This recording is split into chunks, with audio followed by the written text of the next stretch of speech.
The boys should not be in the girls' bathrooms. The boys should not be in the girls' locker rooms. Peyton McNabb, North Carolina sophomore in high school, slammed so hard in the face by a volleyball hit at her by a boy pretending to be a girl, she suffered traumatic brain injury and permanent paralysis. Kamala Harris looks at her and says, "Be kind, suck it up." And that's what's right. Why do our girls have to face brain damage in order to be kind to boys who want to invade their sports? And by the way, they are going into the women's prisons. She changed the law in California to make sure the taxpayers would pay for their sex change operations. She was not just following the law, she changed the law. President Trump will stop it.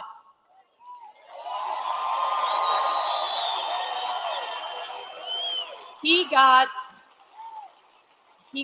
mocked by the left for saying he would be a protector of women. He will be a protector of women, and it's why I'm voting for him. He will close the border. He will keep the boys out of girls' sports and where they don't belong. And you know what else? One more thing. He will look out for our boys too, our forgotten boys and our forgotten men. Guys like you. Guys like these guys who've got the calluses on their hands, who work for a living with the beards and the tats, who maybe have a beer after work and don't want to be judged by people like Oprah and Beyonce, who will never have to face the consequences of her disastrous economic policies. These guys will. He gets it. President Trump gets it. He will not look at our boys like they're second-class citizens. And ladies out there who want a bit of girl power in this election, let me tell you something. How can you win when the sons and the husbands and the brothers and the dads you love are losing? It's not a win. She's so good. We care, young women and older, about the lives of our children, the safety of our children. And we need not get so obsessed with what happens when they're in the womb that we forget about taking care of them once we're here and they're loved. Last point, what I don't want, what I don't think you want, is the left's version of masculinity. You see that ad they did about Trump voters trying to encourage women to lie to their husbands so that they could vote for her instead of Trump? That's their version of what marriage looks like. An overbearing husband who bullies his wife into saying she voted one way as opposed to an honest, open relationship. Oh, wait, I'm talking about Kamala and Doug. Okay, sorry. Where was that story in the news? Where was that story? I don't remember a single media person, not one, who sat with him, asked him about the abuse allegations against him by a successful professional attorney who has great details, who has receipts, who has witnesses. No one even asked about it. I'm not into their version of toxic masculinity or new masculinity. I prefer the old version. Just a normal version. All of you, and I prefer a president who understands how to be strong and how to fight. I hope all of you do what I did last week. Vote Trump and get 10 friends to vote Trump too. How cool is that? Isn't that cool? That is so cool. I just wanted to share that. I thought that was such a cool speech. So that was earlier in Pittsburgh. So it looks like right now they're sharing that cool video from Kamala, which I can't, or no, it's the video that Tulsi Gabbard made right now. So we're just waiting on, we're literally still waiting on Trump. Doesn't he have his own private jet? Come on, Trump. My goodness. Well, you know what? It's worth it. It's worth it, worth it, worth it. I'm going to stay up. This is the last rally ever. And This is worth it to me. So we're going to stay up and we're going to watch it. We have a message from Ron Paul. How many of you guys like Ron Paul? Who wants to see that? We got a message from Ron Paul. Let's see if I can.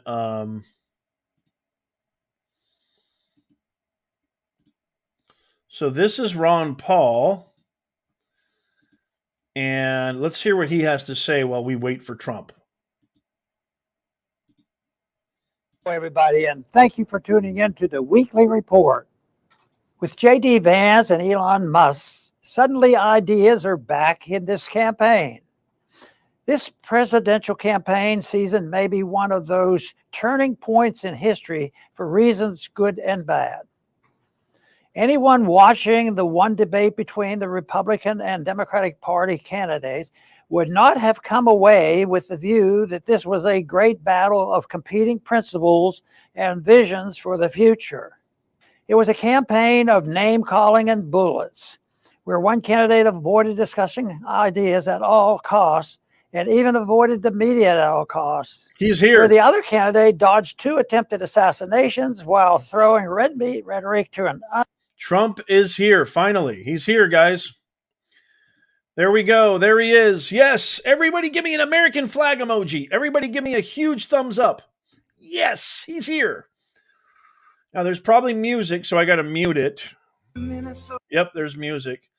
Holy macadamia nut. We have him. He's here, folks.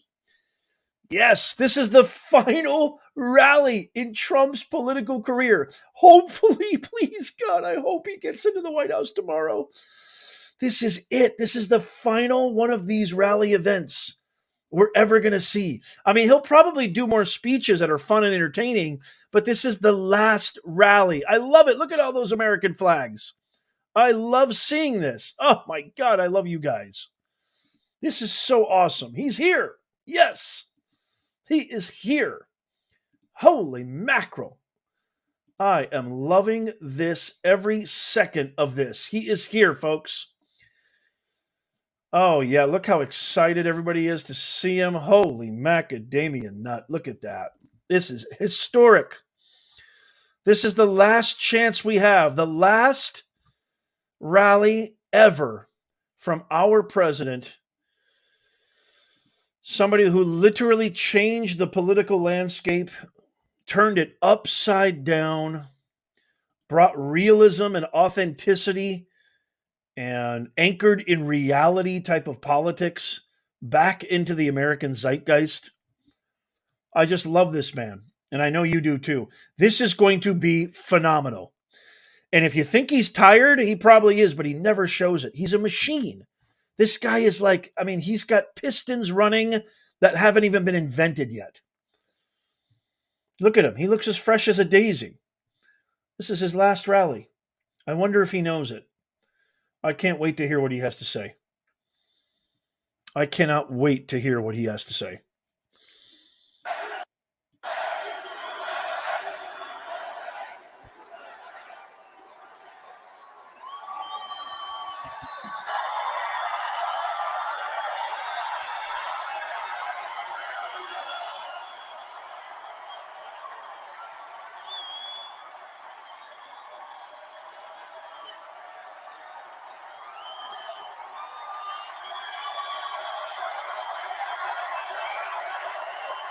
Wow, listen to the sound of that crowd. They love him. Look at that.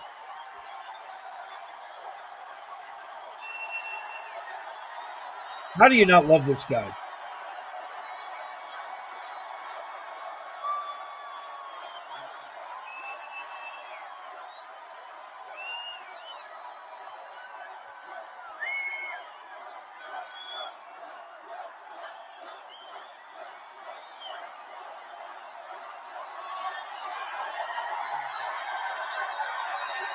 That's a lot of love. That's a lot of love.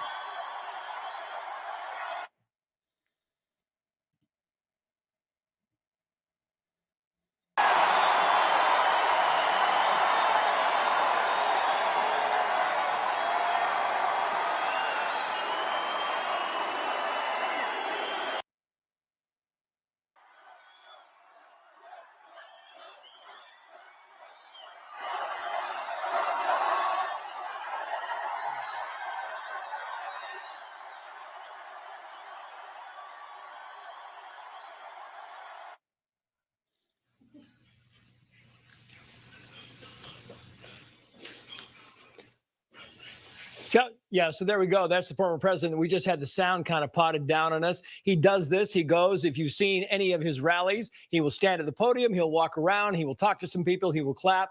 As soon as the president gets up there and he starts in his speech, we'll kind of dip back in. Meantime, there's this. I still want to be President Trump because nothing's fundamentally. 4 of these in one day is a little difficult, but not really, because the love in every one of them has been incredible, just like this. So it makes it a lot easier.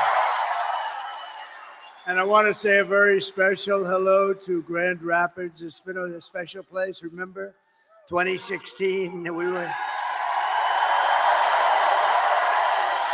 we were given a 3% chance. You remember we came to Grand Rapids, I said, how the hell are we going to lose? It was just like this.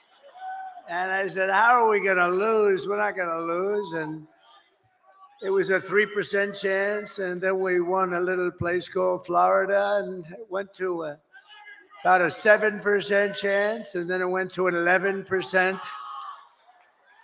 And then it went to 17%. You remember? And went that way. And then it went to about a 62% chance.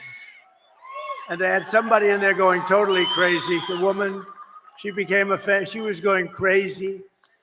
Not on our side, on the other side, she was going crazy. But we're in very good shape. I have to tell you, we're way up in terms of the vote. You know, the Republicans are never up like that.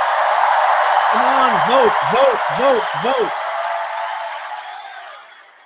And I don't want to talk too much about it because I really want you to just assume that it's sort of even, and you're going to turn out tomorrow, and we're going to.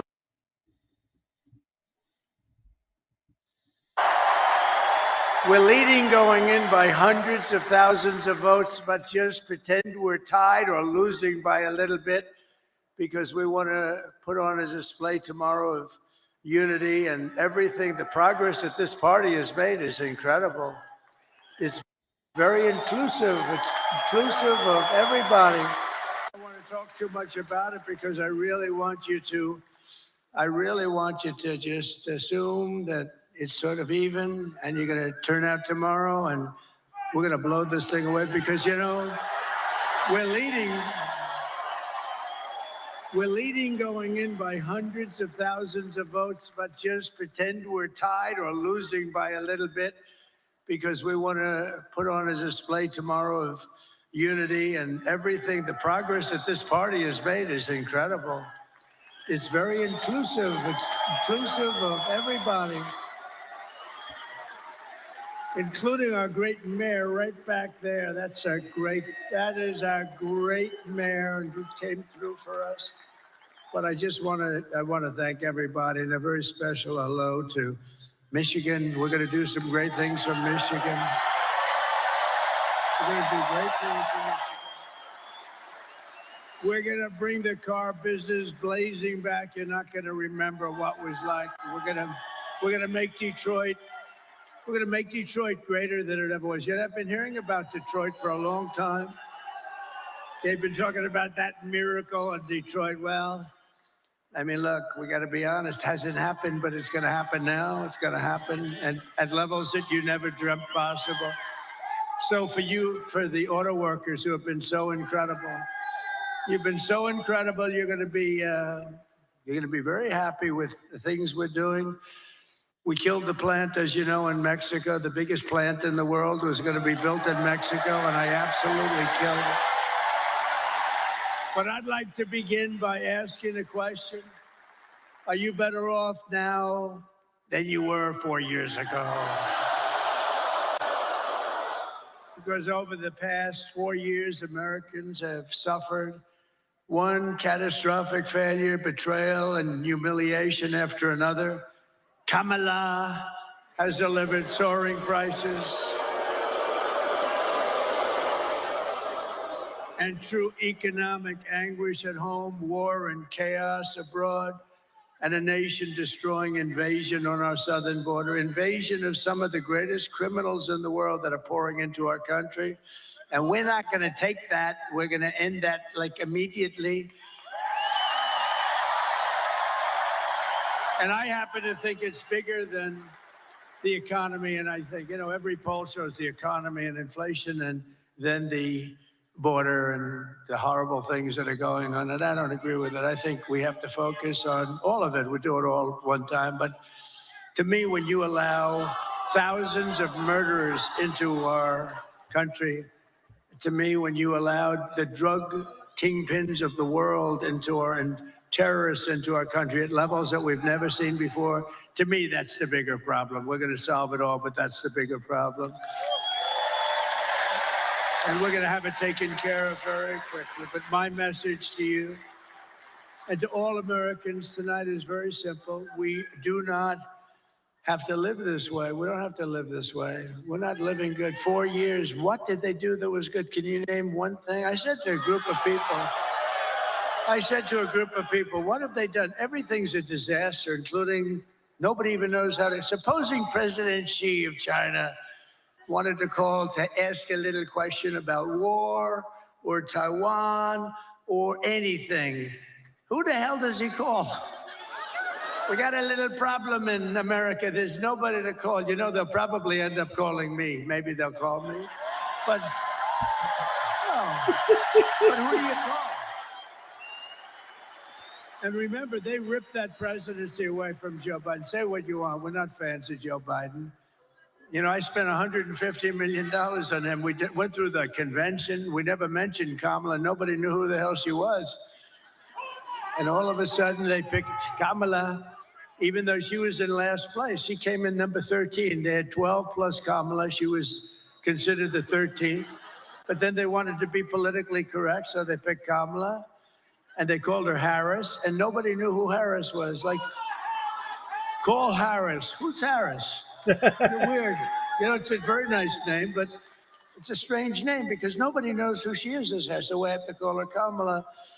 But she was the least popular. She got no votes. She lost in the primaries to Joe Biden and everybody else. She was the first one out. She quit the first one, 22 people. She left. She never made it to the great state of Iowa, never made it.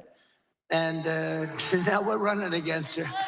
But she's been exposed, she's been exposed. She's a radical left lunatic who destroyed San Francisco.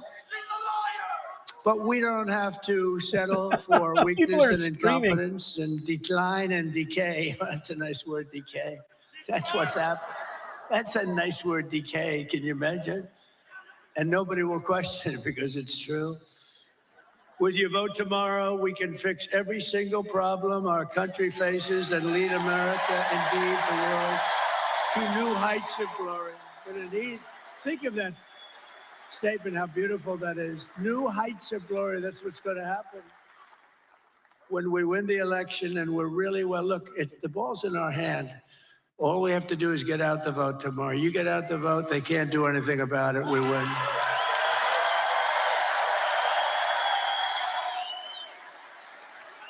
One of their top people just got on television. I was coming in and they said, these are not looking good, these numbers for them. This is very troubling. At least he was honest. No, all we have to do, if we get out our people, it's over. There's nothing they can do about it. It's nice when you have that, right?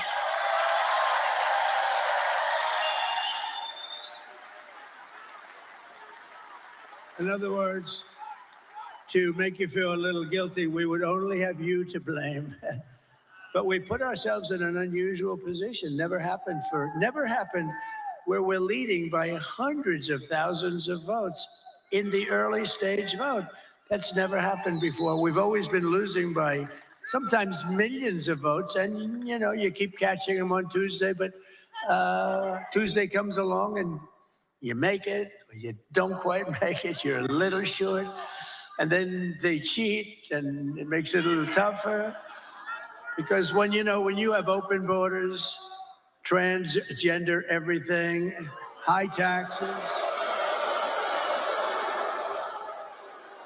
very high taxes. They're campaigning on the fact that they're going to raise everybody's taxes. And you have men playing in women's sports.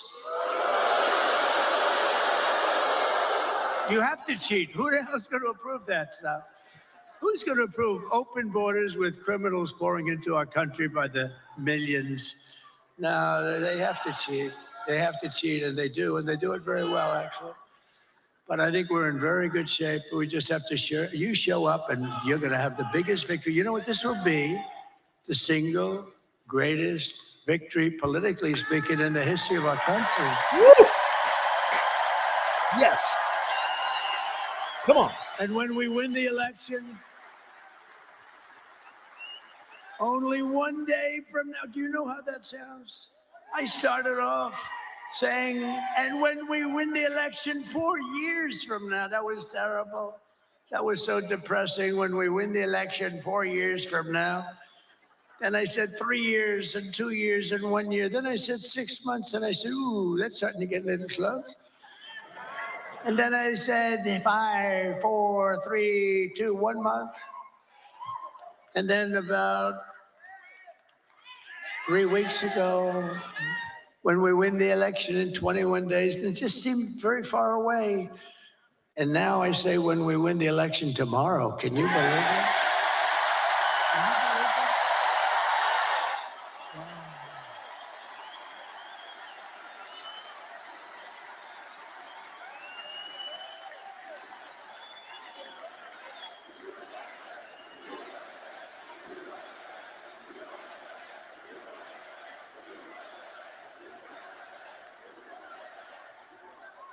And what we've done, this is a sad occasion in certain ways, because I think we did like 930 rallies from the very beginning.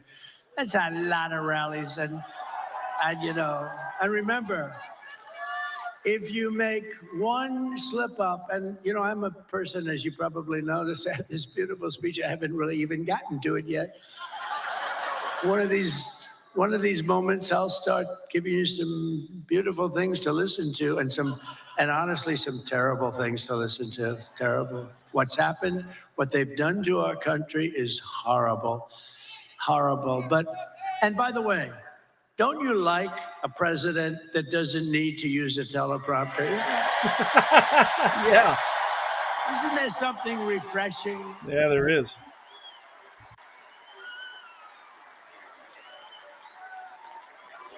But I think I heard somebody say it's like 900, maybe a little more than 900 rallies. And, you know, rarely do they ever catch me making even a little mistake. I go through rally after rally, 10, 20, 30, and then I say the wrong.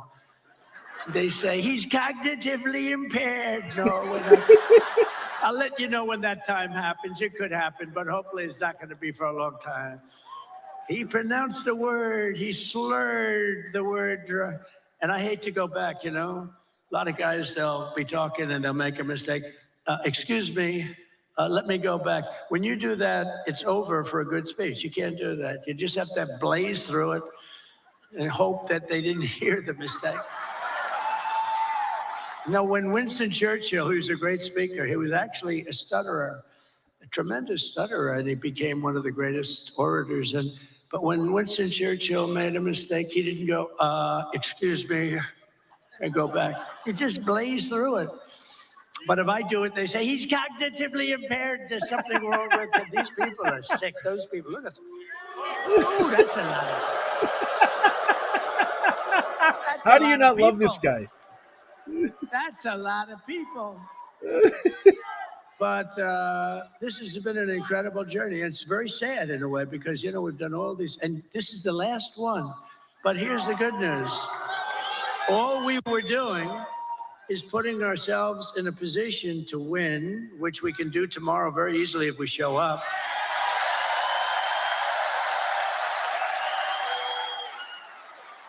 Just so you know, if we show up, they can't win. They can't. They mathematically can't win because they're so far behind. If you don't show up, I guess. But here's the one thing I will say. Show up anyway, but they have no enthusiasm.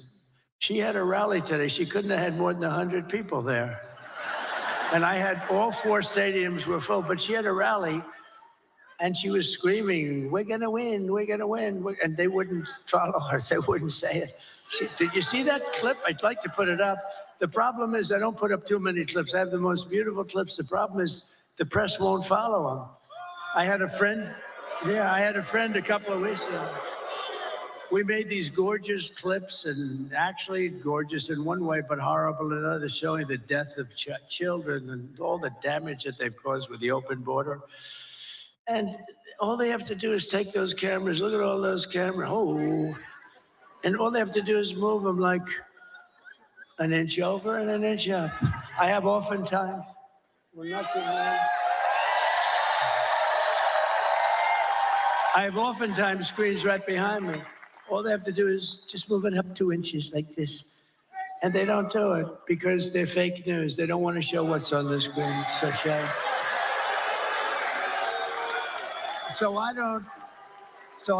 I'm having a modestly good hair day. Look at that. Look. Modestly. Not the best. I'm not thrilled, but it is what it is. No, it's great. But what I do see behind me are beautiful people, great workers, people that are proud and they love our country. That's what I really see. Nice, beautiful. So it puts us, assuming we can win tomorrow, which I think we should be able to do pretty easily. It's in our hands, right? It's in our hands. It's totally in our hands. Oh, it's today. Oh, it's today. Oh.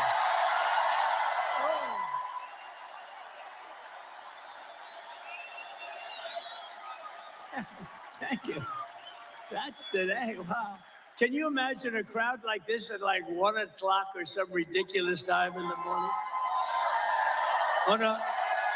On a Monday/Tuesday, right? Think of that. What a compliment. And it is, sir, she had nobody at these rallies. That's a poll. Look, Mr. Wall, look at Mr. Wall over there. This guy. It was always my ambition to buy a suit like that and wear it one time. Well, I came in a sanitation uniform last week, and that worked out pretty good. Because Joe Biden, in one of his crazy moments, said that we were all garbage. But they've shut him down. They took the election away. They walked in and they said, you're not running anymore. You're out. Can you believe they stole the election from a president? They stole the. Can you imagine that? They said you're not. They use the word coup. I think it's worse than a coup in a sense, because a coup there's a little back and forth. They said, Joe, you're out. That crazy, horrible human being, Nancy Pelosi, who cheats like hell. She sold. You know what she said last night? She said, and there's another guy, the guy, how do you explain that guy?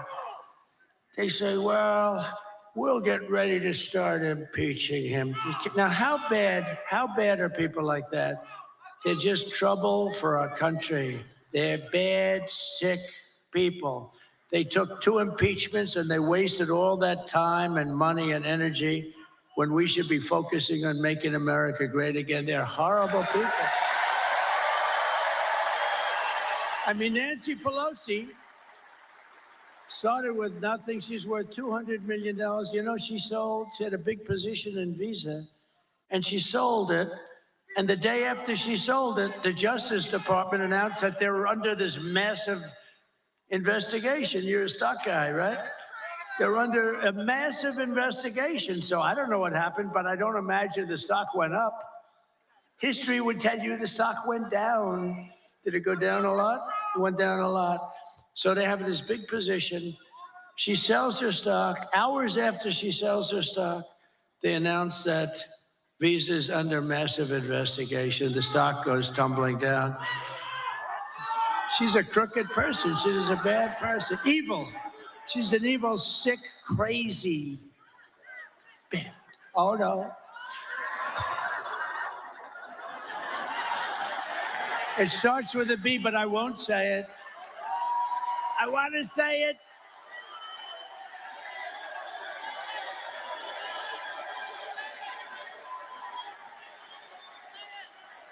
I want to say it, but Franklin Graham said, sir, I love your speaking ability and I love your storytelling, but honestly, It would be even better if you wouldn't use foul language. And I don't use much, every once in a while. And it's never a real bad word. It's, it's like never bad.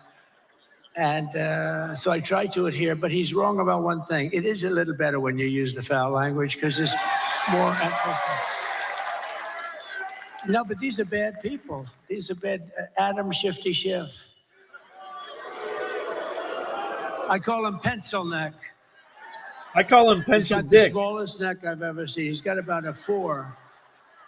And he's got the biggest head. So I don't know how the neck can hold the head. He's an unattractive guy, both inside and out. And this guy can end up being a senator, but don't worry, we've been beating him for 8 years. We've been beating these people. We've been beating them. They impeach me, we win. They send me down the Records Act, And we won in Florida. We win. But we have to take a lot of time, a lot of money, which is what they want. A lot of time, a lot of money. This way we can stop the one guy we don't want to fight is Trump.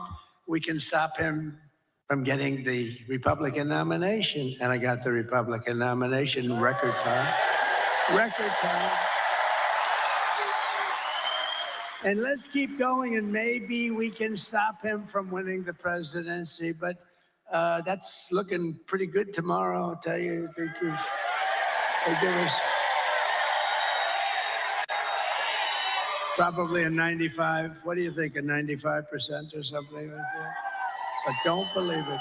Don't believe it. Go out and vote. Remember the story of Hillary. Just remember, that's why I told you the story. She was in bad shape when she called me up that night.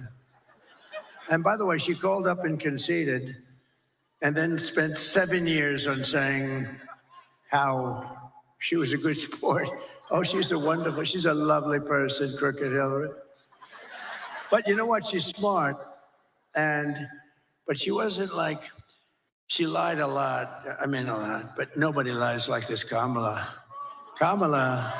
He will not ever frack in Pennsylvania. My whole case is fracking, and he will open the borders immediately. No. I'm going to close the borders. However, if people want to come in, they can come in legally. They have to come in through a process. We need people.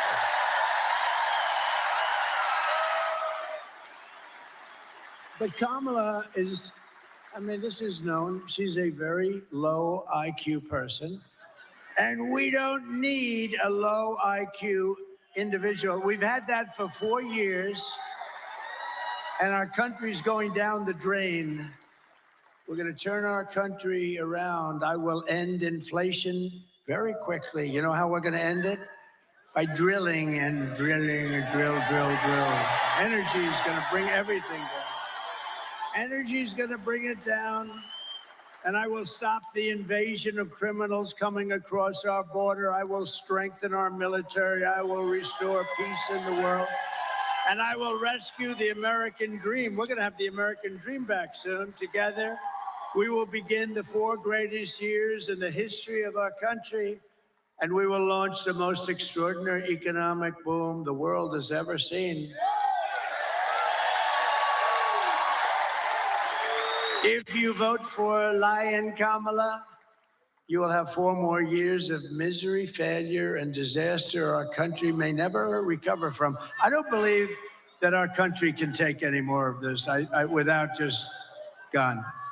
I don't believe it can take any more. It's going to be, can't take this. This is abnormal abuse, And I heard somebody said the wall. I built 571 miles of wall, which is much more than I said I was going to build. And it really worked. Walls work. 2 things work. What are the 2 things? Walls and wheels. They're the only 2 things that never get obsolete, right? Walls and wheels. A wall and a wheel. It's always going to be around. Other things, they have the beautiful computers. You buy a computer. Oh, this is the greatest. 2 weeks later, it's obsolete. That goes on. I don't know how people do it. We have the king of computers. We have the king of everything endorsed me, Elon Musk.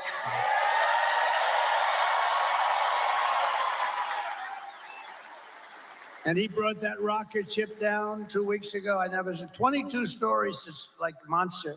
You don't know, is it big or small? It's a monster. 22 stories. And you know that story, I've told it a couple of times. I love the story because I really, the best part is I'm talking to one of the most important guys in the world, and I say, wait a minute, could I just watch something? I see something on I have the television muted, right? I'm looking at this crazy racket. And I saw it leaving a little while before, and it was all beautiful white. Now it's absolutely burned to a crisp. You know, it goes 10,000 miles an hour. The heat is at levels that nobody can experience. So it's a little, rough.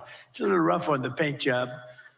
And it's coming in, and I'm watching, and I'm holding this very important person, one of the most important people. But you know, when you were the president, and now it's very possible, like maybe 95%, that you're going to be the president again, they hold.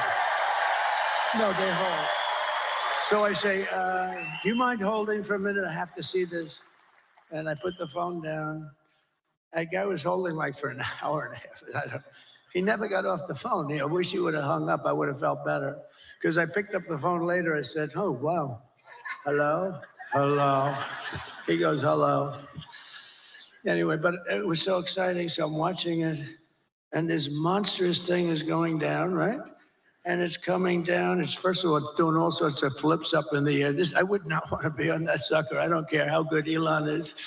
I said, Elon, you wouldn't get me in that ship under any circumstances. But it's coming down. It's a little rough. And now all of a sudden it starts to slow down as it gets to the ground. Then it starts to move over. Then it gets a little bit out of control. It looks like and the left part of the bottom is going to just rip that big gantry. That's this, whatever the hell it is that holds it. And it's coming in.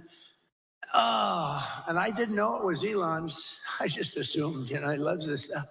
He's in a class. But it's coming in and it's going to rip the gantry. I say, oh, this is bad. This is going to be bad. I close my eyes. All of a sudden, wow, you have this massive flame coming out of the left-hand side of the bottom. It was this big jet engine. It pushes it away, and it's coming down, and then it settles into a plate, and then those arms grab it like you grab your baby, just like you grab your little baby. And it hugged it and just put it down, and there it was. There it was.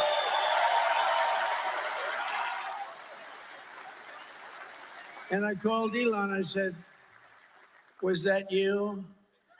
He said, yes. And he said, and by the way, he said this. And by the way, this is something I'd never said because I didn't even think of it before when I told this story. He said, and by the way, I'm heading up to Pennsylvania to campaign for you. That was 2 weeks ago. He's still there. Can you believe it? Because he considers the election more important than rockets, more important than anything. He helped us out a lot in North Carolina and parts of Georgia where they desperately needed the Starlink. I had no idea what Starlink. They called me up. They called me up in Georgia. Elon's incredible. He has Starlink. He's got everything has to do with stars and stuff. Very complex stuff. No, he's amazing. But, sir, I know that you know Elon Musk because I read your endorsement. He says the most important endorsement he'll ever make. It was such a nice thing. And he said he wants to help. And I didn't know he was going to help to this extent. He went up. He won the big case today, too. He won the case. Huh? Because I don't know, he did something that I don't know what he was doing, but he did something with lotteries. And, he's in a different, he's amazing. He's going to do lotteries and this and that and make your life fun. And he's having a good time. He usually is in a lab and he's happy there. All of a sudden, he's escaped the lab and now he's out. And the public adores him. He's a great guy. The public absolutely adores him. But the man from North Carolina, great guy. North Carolina was hit so hard with the water. The hurricane was essentially a massive pile of water. It was a big water hurricane, the biggest we've ever had. And they were so flooded. Areas that had never virtually seen water were turned out to be lakes. They ripped houses, trees. Everything was ripped down by the power of the tides that were going back and forth. It was terrible. And this man said, if you could ask him for help with Starlink, we cannot get it. It's very hard to get. And I called Elon, and he got it immediately for them. He got it so much that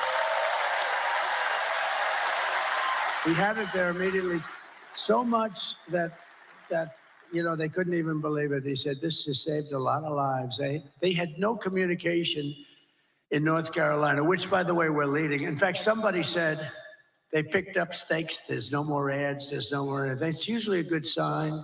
That's usually a sign that they're not going to win.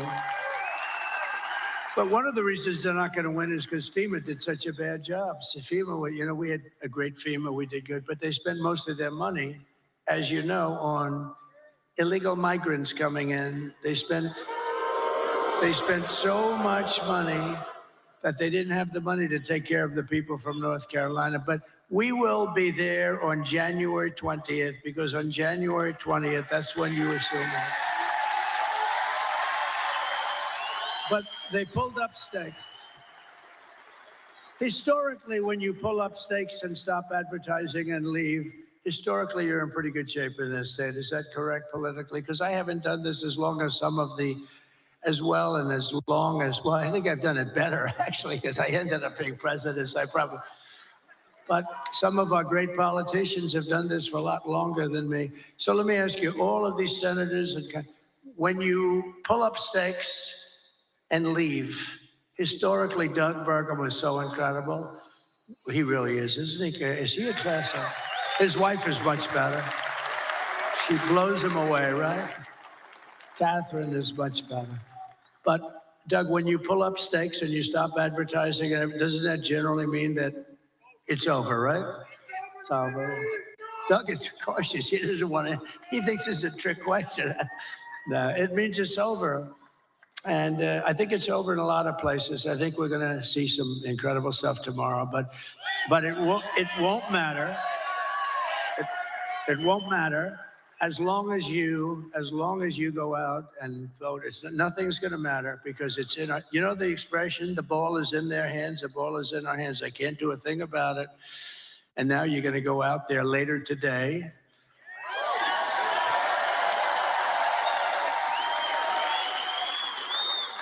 And you're going to show us something, and vote for me, and I will deliver rising wages, soaring incomes, and a colossal surge of jobs. We're going to use things. What's the most beautiful word in the dictionary? We're going to create wealth, opportunity for Americans of every race, religion, color, and creed. But I have to tell you one quick story, because I'm so proud. They're going to build this great big plant. They're building it. They're going to build it. China's going to build a plant, and it's going to destroy Michigan, destroy it, destroy Detroit. Everyone's going to move out. And I heard about it through a friend of mine that builds plants. That's what he does. He builds plants. He builds them better than anybody. John, let's just call him John. And he was sitting there, and I was at the Economic Club of Detroit a couple of weeks ago. But I told John a year ago, I want to see a plant. And he said, well, I'll have to take you to Mexico. I said, I don't want to see a plant. I want to see a plant here. I want a big one. He said, we don't really do too many big ones in the United States anymore. I said, what is that all about, Mexico? He said, well, China's building some of the biggest plants anywhere in the world. They're building them in Mexico. And I said, well, I'm not happy about that. I don't want to see the damn plant in Mexico. It wouldn't look right if I'm in Mexico looking at plants. Do we agree, sir? It wouldn't look right. And so he said, all right, look, I say, forget it. Then I thought about it, and I was making the speech in Detroit, and I said, a couple of weeks before, I said, if they want to build a plant in Mexico owned by China so that they can save all of the costs associated with bringing their cars and all of the things, I'm going to put 100% tariff on every single car coming out of that plant. And if that's not enough, I'll make it 200, 300, 500, 800. I don't give a damn what it is. And they're not going to have one car made in that plant that ever crosses that border, which is right next to them. Anyway, so I see John in the audience, and I gave them that notice a little before, and it was public. And I see him, and I send my people. I say, after I speak, make sure he comes back. I want to see him backstage. So I see John. I say, John, how's that big monster plant that's going to rip apart our country, but it's going to hurt South Carolina, Tennessee, and all the other places that do a lot of cars. It's going to hurt everybody. Going to hurt the country. How is that plant doing? He said, sir, they've given it up because they think you're going to win, and they think you're going to tariff them, and they think they're going to lose their share. And sir, they've given up that plant. It's not going to be built anymore. So I saved Michigan and I saved Detroit, and we're going to let them build that plant. But you know where we want them to build it? Right here, we want them to build it. And then they won't have any tariffs to pay. They won't have any tariffs, and they're going to use you to operate that big sucker, and they can build as big as they want with no tariffs. I said, let them know we'd love to have their investment. They're going to build it right here in Detroit, or at a minimum, they're going to build it someplace in the United States, and they won't have any problems. So that's a So I saved Detroit and Michigan a lot, that alone. And I did that without even being president. How about that? They said he's going to win.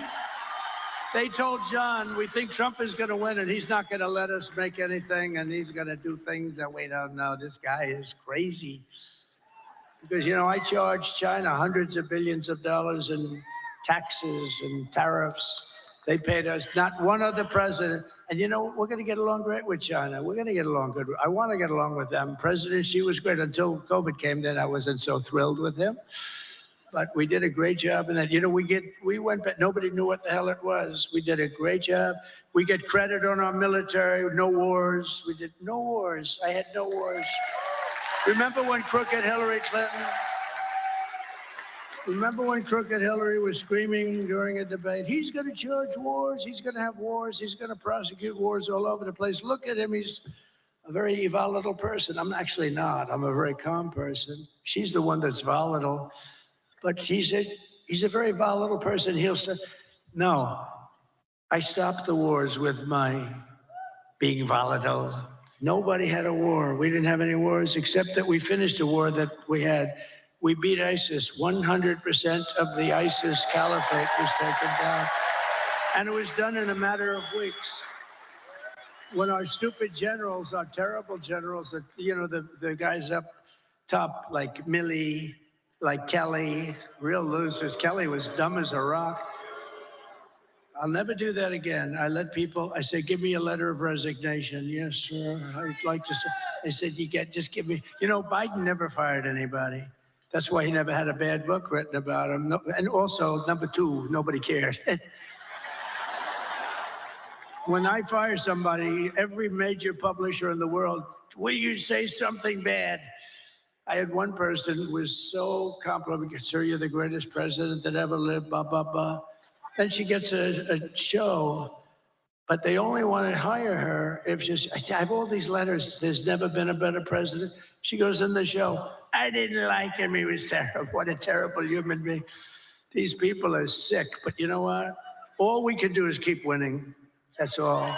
Win, win, win. But a vote for Trump means your groceries, such a word I hear all the time, because I do like to mix it up with people, more so than my consultants. I think the people are much smarter than my consultants. My consultants are good, but I get much better. Like people say groceries, right? I haven't used that. You know, such a sort of an old term. They say my groceries are so much more. I haven't, you know, the term is just like an old term. And it's a beautiful, but they say about my groceries were so expensive, they'll be cheaper. Your paychecks will be higher. Your streets will be safer and cleaner. Your communities will be richer. And your future as an American will be much better than it ever has been when I get in. Because this will be the golden age of America. And that's what I'm calling it. I'm telling the press.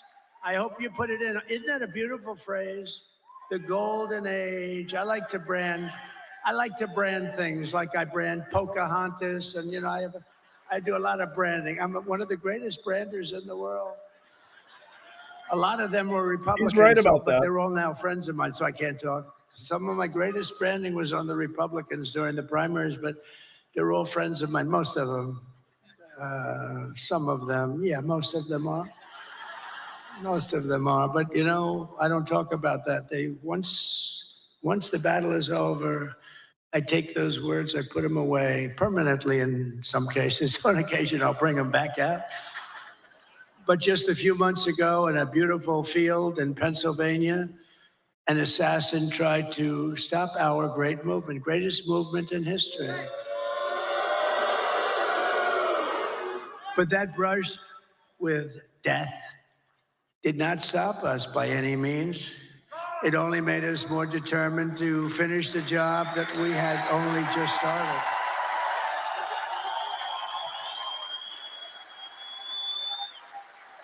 That was not a pleasant day, I will tell you. That was not a pleasant day. But many people say that God saved me in order to save America. Many people, I've seen it so many times. And with your help, we will fulfill that extraordinary mission together. We're going to fill it together. We are going to fulfill it together. It's a beautiful expression. And, you know, I think it might be true. I have sons that are here right now, Don and Eric, and they're great people. But they're really great shooters. They're like top of the line shooters. They know so much about it. They say it was almost impossible for somebody, yeah, a miracle. It was a miracle. That's the miracle right up there, right? But I didn't realize that. But from the distance that they were, they say it was a miracle. Well, if I didn't turn to the right to look at that beautiful graph that we had up having to do with illegal immigration. So illegal immigration saved me, can you imagine? And speaking of that graph, let me see that graph. I love it so much. I love it. I love it. I hug it and kiss it every night. I take it to bed with me. My wife thinks I'm crazy. I bring it to bed with me. Look, if I don't put that up, and it's never there, it's always there or there, but usually it's on the left. So if I look to the left, I'm gone. If I looked over there, but it's like, it's something happened. Something happened. Something up there happened. No, but think of it. So I said, just like I did right now. The shooter's right there, right exactly 90 degrees. That crazy guy, right there. And I said, let me see the graph. I said, what the hell was that?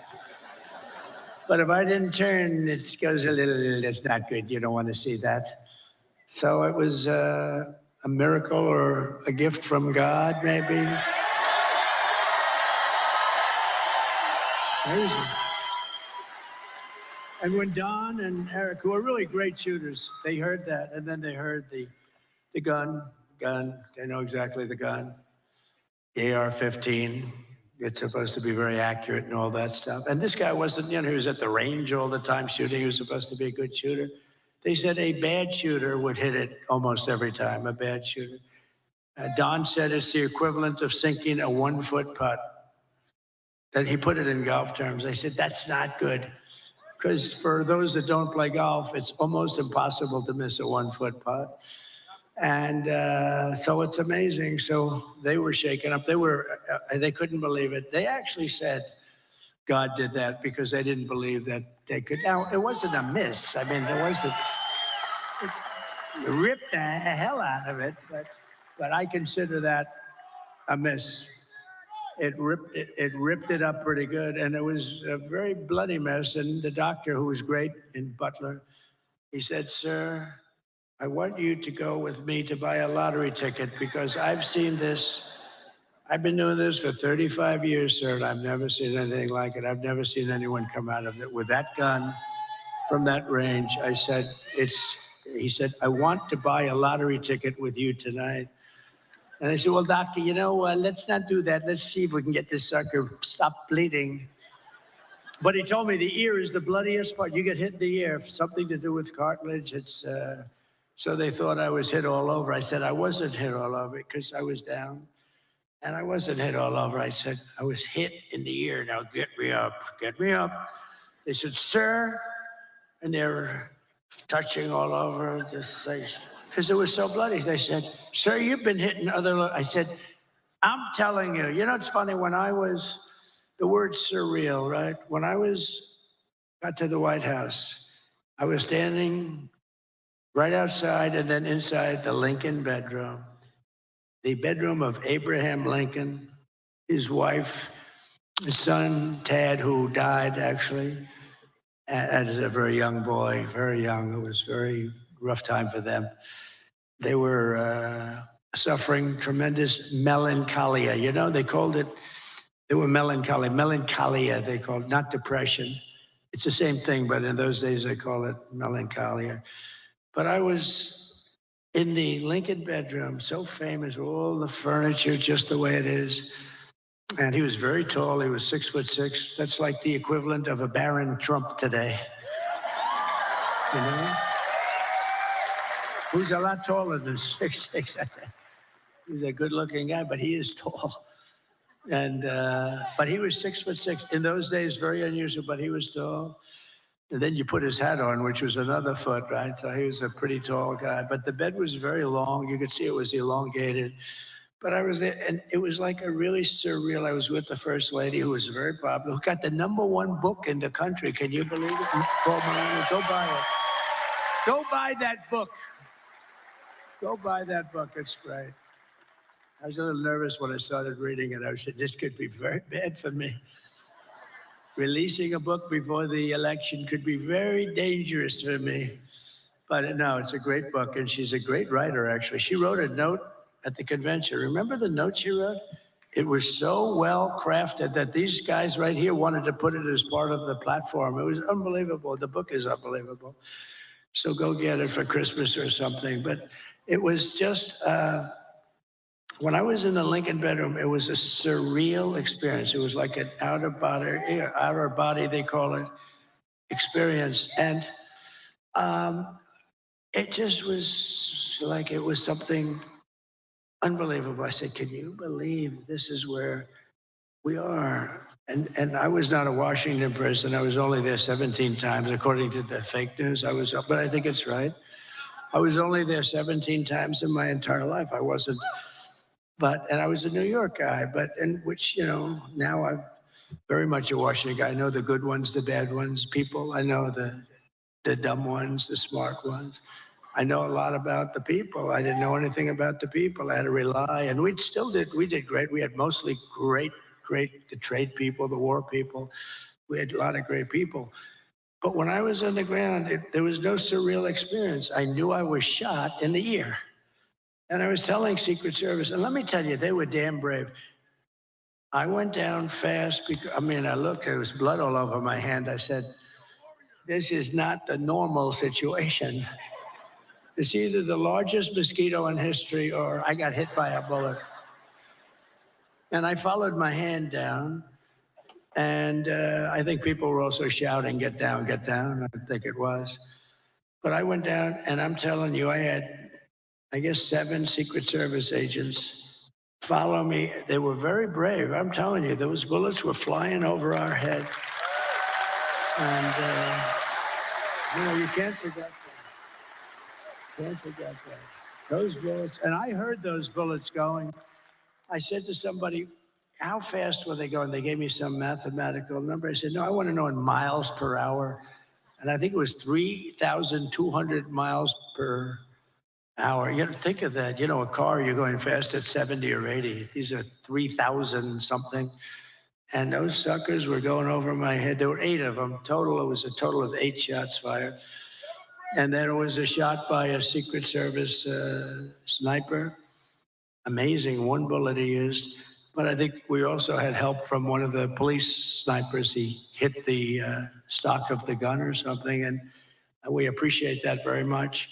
But it was amazing. But when I was down there, I was totally aware. I said, no, get me up, because I was speaking in front of a massive, you couldn't even see the end of it.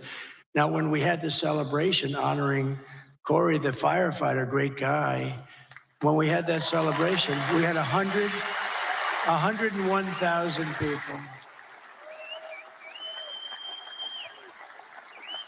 And that's when I really got to see the real. That's where I really got to see the real Musk, because I invited him up, and he's always like in a lab, and it's almost like he was released. And I said, "You have to come up here, Elon, just come up." And he looked out, and he was so happy. I think he loves people. And he started doing jumping jacks and stuff behind me, right? He was so happy. I think he's going to run for office against me. I'm very concerned. No, he's great. It was great. But he was so happy, and it was a great celebration. But when I was down, there was no feeling like I had in the White House. I mean, I totally was aware of everything. But had I not made that turn, I wouldn't be with you tonight, and that would have been bad. And I hope that's right. I hope that's right. I hope that God did put me here to really save this country. Because this country's in big, big trouble. This country's in big trouble.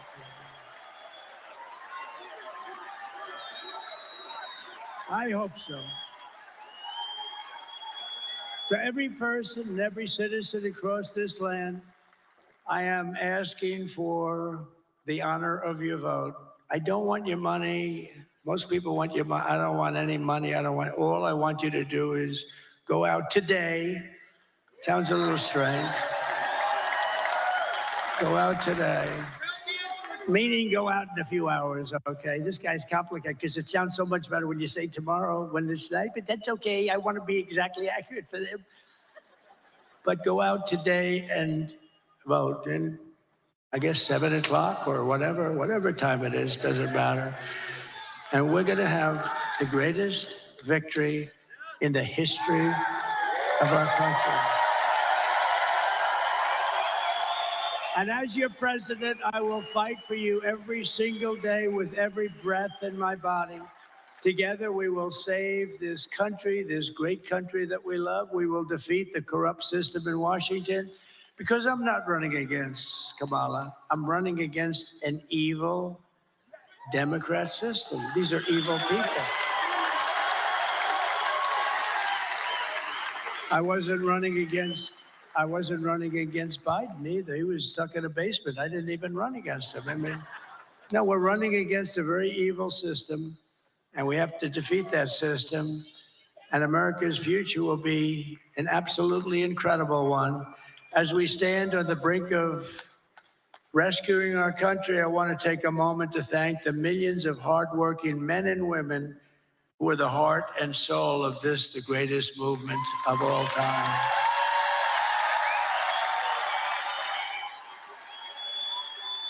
Because it's you much more so than me, frankly.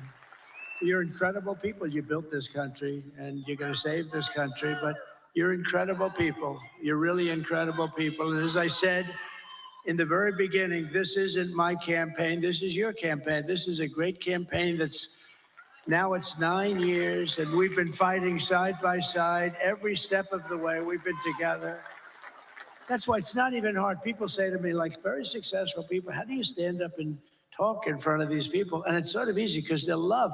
It's love in these rooms. I just left Pittsburgh, Pennsylvania, fly up here, and the love was the same. It's such love, and it's not hard to do. It's much harder to do when you have people screaming at you. But there's love in this room. I think there's love in the whole country. I think it's a much bigger movement than we even understand. I think we're going to end up getting numbers that are far greater than we would expect. But you've given your time, your money, and your whole heart for this cause, and your support means more than anything you can even understand. It's amazing. I love you all. You're very special. This is my last rally. Can you believe it? The rallies, these big, beautiful rallies, there's never been anything like it. And there never will be anything like it. And it just happened. It caught on. And I think it caught on because our country's in trouble. And, I happened to be a messenger that was able to tell you what you do, because most people understand it. Most people with common sense, we're the party of common sense, they understand it. But this is all you need to know. I mean, Joe and Kamala broke it, and I will fix it. I'll fix it fast. And America will be bigger and better and bolder and richer and safer and stronger than ever before. It's going to be all of those things. The presidency requires strength, courage, and grit. And in a little while, you have to stand up and tell Kamala that you've had enough. You can't take it anymore. You're destroying our country. You were a terrible vice president. You destroyed San Francisco. She destroyed San Francisco. And she worked, when she was Attorney General of California, she worked along with a lot of her friends out there, like Gavin Newsom, the governor, one of the worst governors in history, and destroyed the state. I mean, more people moved out than moved in last year, first time ever. That's never happened before. You're going to say, Kamala, you're horrible at your job. You don't know what you're doing. You're a low IQ individual. We want smart people. We want cunning people. We're dealing with the smartest people in the world. We don't want you negotiating nuclear deals because you don't know what the word nuclear means. Kamala, you're fired. Get the hell out of here.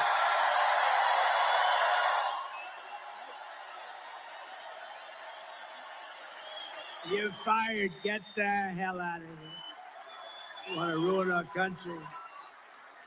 If we win Michigan, we win the whole thing, the whole thing. Over the past 4 years, Kamala has orchestrated the most egregious betrayal that any leader in American history has ever inflicted on our people. She was given the authority to run the border by Sleepy Joe because he wanted to go to bed and he wanted to sleep. He had only one thing he wanted to do, and that's sleep. So he made her the border czar. Now she's trying to deny it. By the way, the Border Patrol 2 weeks ago gave us the strongest endorsement you've ever heard. They said he's the greatest president in history and the best president on the border by a factor of 10. And I said to them, does that mean I'm better than Abraham Lincoln and George? What? Yes, sir, you're better than both of them. I had one problem. I had one of the guys that came up, and, they all, like 10 guys, they all made speeches. He's like 36. He said, sir, you're the greatest president in my lifetime. I said, I like the first guy better. I like Lincoln and Washington better than 36 years, right? But he meant well. But you know what? In terms of the border, what we did, we built all that wall. We built an extra 200 miles. They could have flipped it up in 3 weeks. You know that. It was all built. They sold it for scrap metal for 5 cents on the dollar, so much. And that's when I realized they actually want open borders. She has violated her oath, eradicated our sovereign border, and unleashed an army of gangs and criminal migrants from prisons and jails, insane asylums and mental institutions. And these people are all coming into our country. Are you okay down there? Is somebody hurt? Oh, is somebody hurt? Oh, I saw you looking on the floor. I thought somebody was hurt. Oh, okay. We don't want our people to be hurt, right? We don't want that. How do you not love this guy? You think Kamala would notice anything like that? She never But does. all around the world, they come from Venezuela, they come from the Congo in Africa, not just from South America. They come from all over the world, and they're stealing countless American lives. They're killing a lot of our people, a lot, far more than anybody thought even possible. The day I take the oath of office, the migrant invasion ends and the restoration of our country begins. It begins immediately. The United States is now an occupied country. Who would have believed somebody that's running for president and perhaps will be president in less than 24 hours or...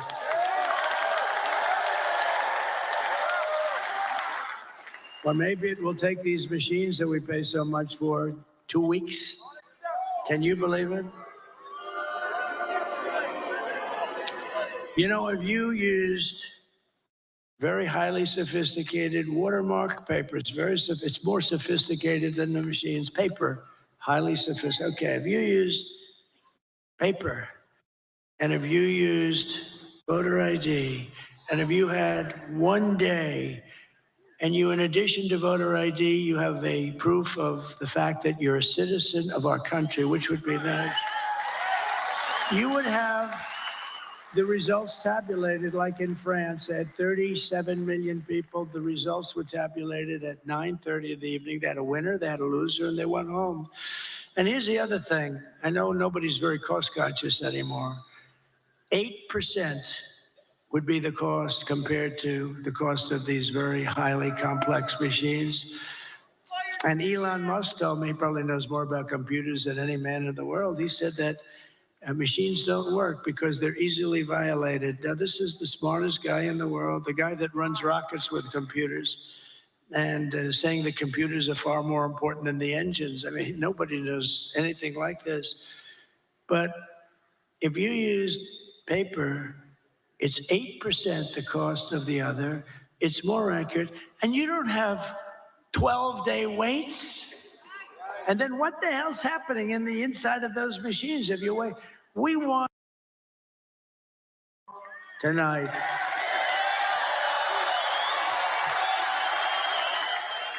We want the answer tonight.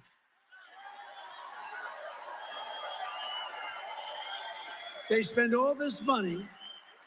They spend all this money, and old-fashioned paper is much less expensive. And you know what? It's more accurate. It's much better. Something's going on with this. I mean, what the hell are they doing? But we don't want to wait 10 days, 12 days, 3 days, 2 days, or 2 hours. We want the answer tonight.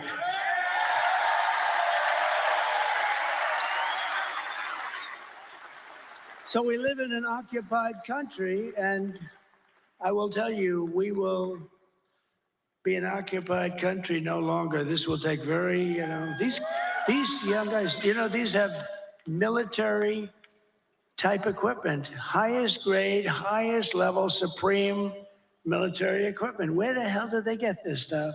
They've taken over large parts of Colorado. They've taken over parts of numerous states, and a lot of people don't want to talk about it because they think it's going to destroy their city or town.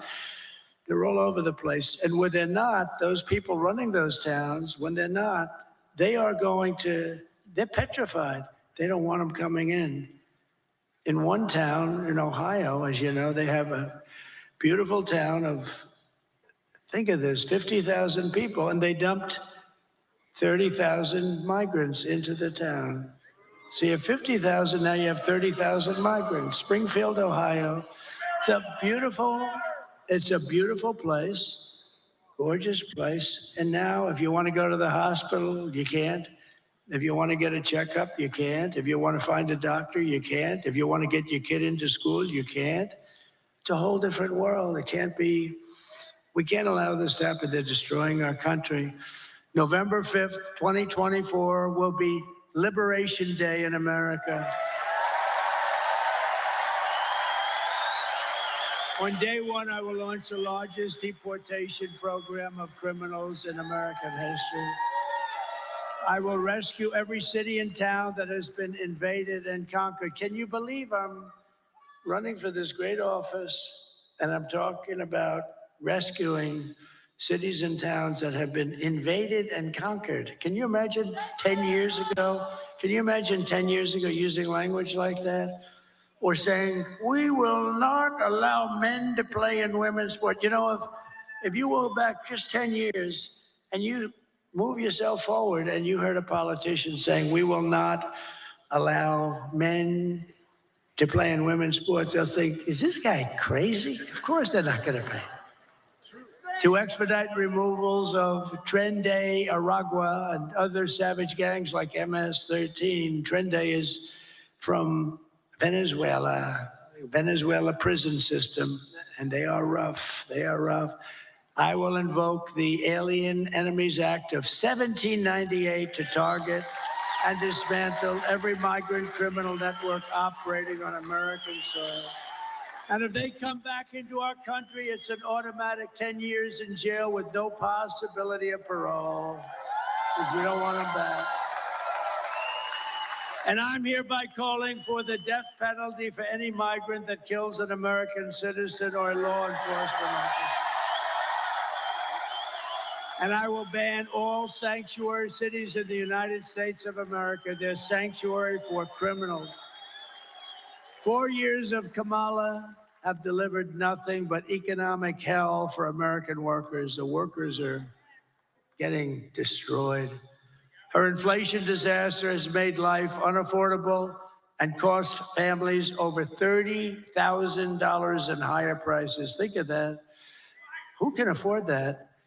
Just days ago, we had the worst jobs report in modern history. I never wanted to be Herbert Hoover, and I'm glad these numbers are coming out now. I'll fix it, but boy, it's getting bad. 12,000 jobs were announced. Now, usually you hear 200, 250, and you hear it for years and years. 12,000 jobs. And then they became frauds. It was a fraud on the country because they made up numbers. 30,000 private sector jobs were killed in a single month, and nearly 100,000 manufacturing jobs have been wiped out since just the start of the year. You don't hear these numbers from the fake news. 150,000 Americans joined the unemployment rolls in October. 150,000. These are depression-type numbers. And nearly 250,000 people dropped out of the labor force. Just think, a few months ago, they fraudulently claimed 818,000 jobs were created, when in fact, there were none.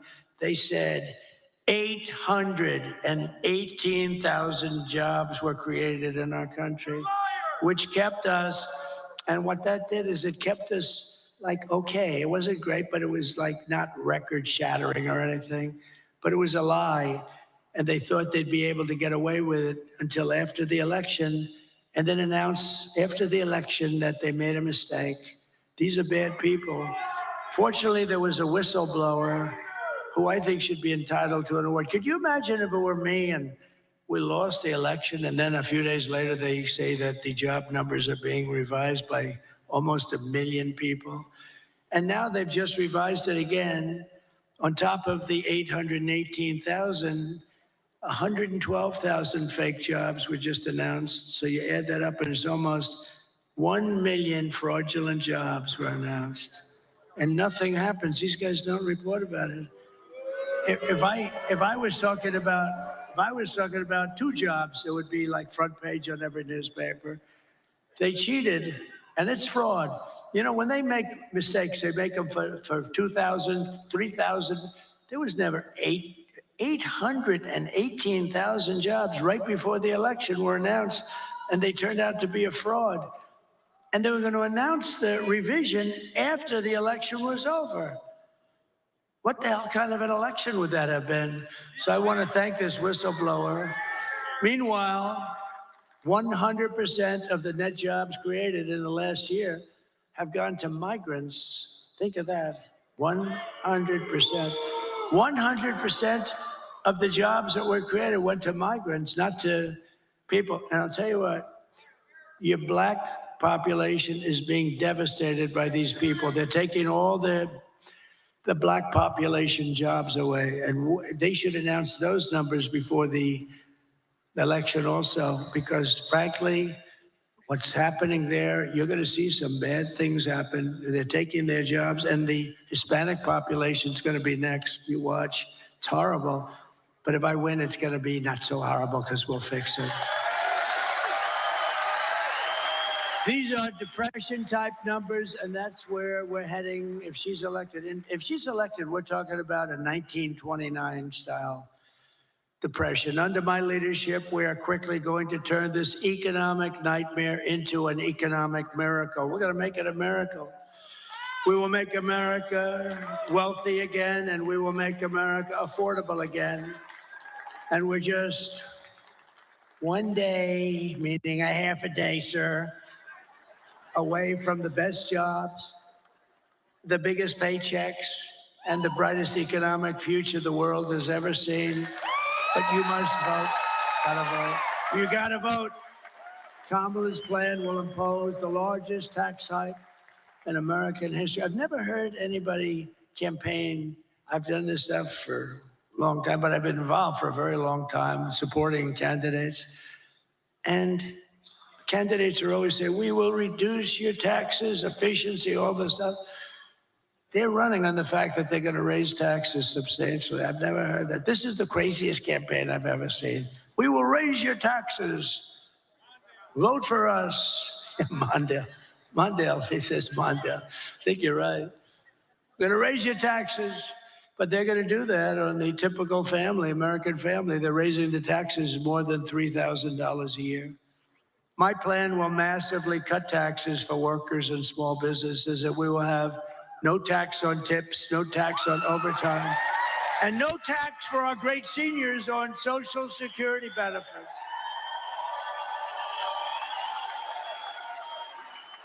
To rapidly reduce inflation, I will end Kamala's war on American energy, and we will drill, baby, drill. We're going to drill, baby, drill. And I will cut your energy prices in half within 12 months. Okay, when that happens, everything's coming down. The donuts are going to come down. The food is going to come down. As we say, the groceries. I just told the story in Pittsburgh. A woman, elderly, goes to a supermarket and takes 3 apples and brings the apples to the counter. And then she realizes that the price went up yet again. And she doesn't have the money for them. And she excuses herself. She walks back to the refrigerator, puts the apple back in refrigeration, and walks back and buys the 2 apples. That shouldn't be happening in our country. That should not be happening, and we're not going to have it happen long. I will cancel Kamala's insane electric vehicle mandate. And I will make interest on car loans fully tax deductible. So how about that? Nobody, people, the most brilliant people, is that Scott Bessent over there? Where's Scott? Scott, stand up. He said he's one of the most brilliant people on Wall Street. Do you agree, Scott, that you're one of the most brilliant people on Wall Street? Because everybody else says it. He's too shy to say it, but he's a genius. You know what his theory is? The stock market is the only sign of life, and it's only going up because everyone thinks Trump is going to win the election. And others too. I'm seeing it a lot. I think they're following your lead. But I appreciate that confidence. It's very nice. He's a brilliant guy. But so they call up and they say, brilliant guys are calling me up. And they say, where'd you come up? On a car loan, we're going to give people, we want to develop the car business in this country. In a car loan, we're going to give people the right to deduct interest, but only if the car is made in the USA. What the hell do I care if a car is going to be made in? If a car is going to be made in Japan or China or someplace else, what the hell? I don't care if they buy it. I want them to buy cars. So think of that, what that's going to do for Michigan. So if a car is made in Michigan, you get a big deduction. That's going to be somebody. So I started just with the deduction. Then I thought to myself, why should I give them a deduction to buy a car that's made in China or Japan or South Korea? Well, I don't, look, I mean, they're wonderful people. Everyone's wonderful, but I want them to be built here. So then I came in with that little extra tip, and it says, but you only get the deduction if the car is made in America. Isn't that like cool? And hopefully right here in Detroit, in Michigan would be great. We're thrilled to be joined by your next senator, Mike Rogers. Mike, thank you very much. Thank you. You're doing great. This guy is doing great. He is amazing. I think I'll tell you, it's hard to beat some of these people because they lie. I heard she's another one. She's going around saying she's very close to Trump. She agrees with Donald Trump on the tariffs and the wall and the this, but she never agreed until about 2 weeks ago when she was losing, right? No, she's doing, but I have about 6 of them. They're doing that. They're doing that against Bernie Moreno. They got a guy running against him, Brown, Sherrod Brown. I love President Trump very much. He's great. You know, I'm leading in Ohio by like almost 20 points or something. So all of a sudden they love me. They all love me. And the day after the election, he'll be calling for my impeachment. Let's impeach him. These people are sick. But we have great members, and Mike is really a talented guy, respected all over Washington. He was very successful. And I hope he can represent you because he's going to be one of the stalwarts. He'll be a leader. Thank you very much. And also members of Congress, John, Joyce, Bill Heisinger, Tim Walberg, John Molinaire. I saw you guys. Very good speech you guys made. Boy, you really were rocking them, huh? You guys, very different styles, but tremendous talents and really good. Thank you very much. You really are tremendous. You have a great bunch here. I don't say that with all states. Some states I'm not so thrilled, but that's okay. And governors, Sarah Huckabee Sanders. Where's Sarah? She's so good. She is so great, right? Proud of her. I saw her father the other day. I served on a panel with him. And I said, you know, Mike, I think you're great. He endorsed me when I was running. He gave me a 4-page endorsement. And I think the endorsement was put out before I finished my speech. And I said, you know, you're great. He said, well, I appreciate that, but my daughter is far greater. How about that? Is that nice? My daughter is greater, he said. And he's not a man without an ego, I will tell you, right, Sarah? But he said, my daughter is greater. That's beautiful. That's a beautiful thing that he said. He's an incredible guy. And Doug Burgum, who's become one of the real stars of the party. And Catherine, stand up. I first noticed Doug by looking at Catherine. She was riding a horse in an ad. I said, who the hell is that? But I don't look anymore. No, beauty doesn't mean a damn thing to me anymore. It doesn't mean anything, but I did notice there was a woman, and to the left there was a man riding, but I didn't notice him so much. But it was this couple, and you know the ad I'm talking about. It was beautiful. It's like the most beautiful. He looked like the Marlboro Man. Whatever happened to him? But what a combination. And he's become one of the most successful governors. What he's done with the fracking and with the oil and gas and everything has become something special. He's done a great job. Thank you both very much for being here. Appreciate it. And former Congresswoman and Democrat candidate for president who did very well. I've watched her for a long time. She's a woman of incredible intelligence, but maybe more than anything else, unbelievable common sense and very, very special. She just joined the Republican Party, by the way. She was an independent for years. Tulsi Gabbard. Tulsi, thank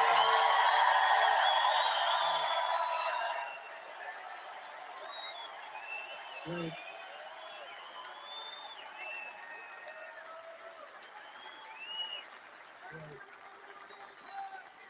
And a man who's very special with a great talent. He was the ambassador to Germany.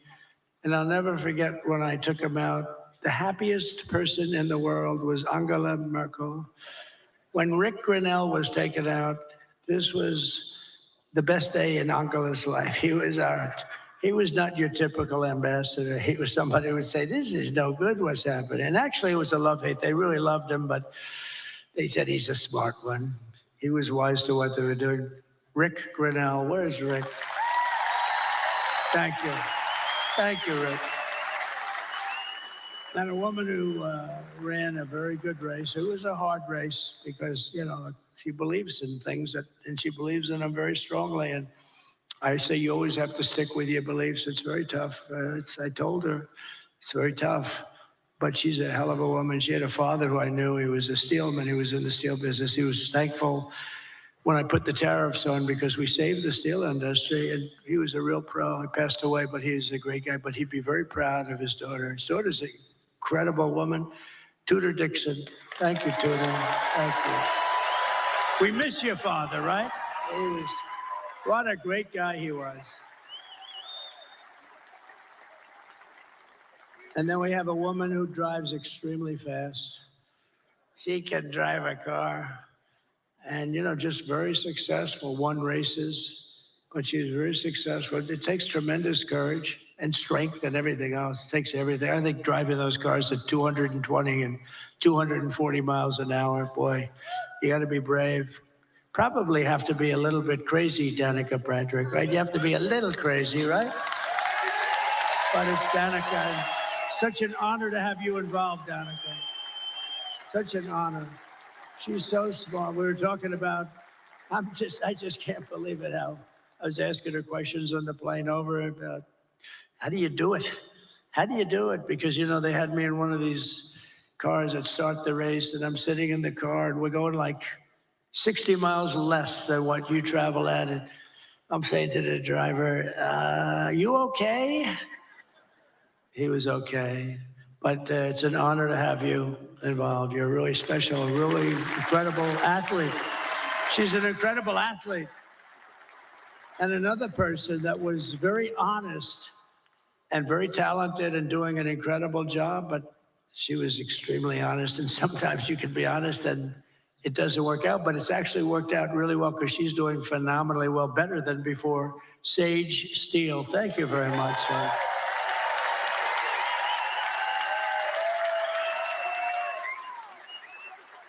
And Michigan Republican Party Chairman Pete Hoekstra. Now, I told Pete, I've known Pete for a long time. He was very, very successful at everything he did, and he was an ambassador. He was one of the best. And I said, Pete, you got to come in and run the party. You got to do it for me. And it was not that easy. He has a lot of options, and he came in, and I think we're going to have a great result later.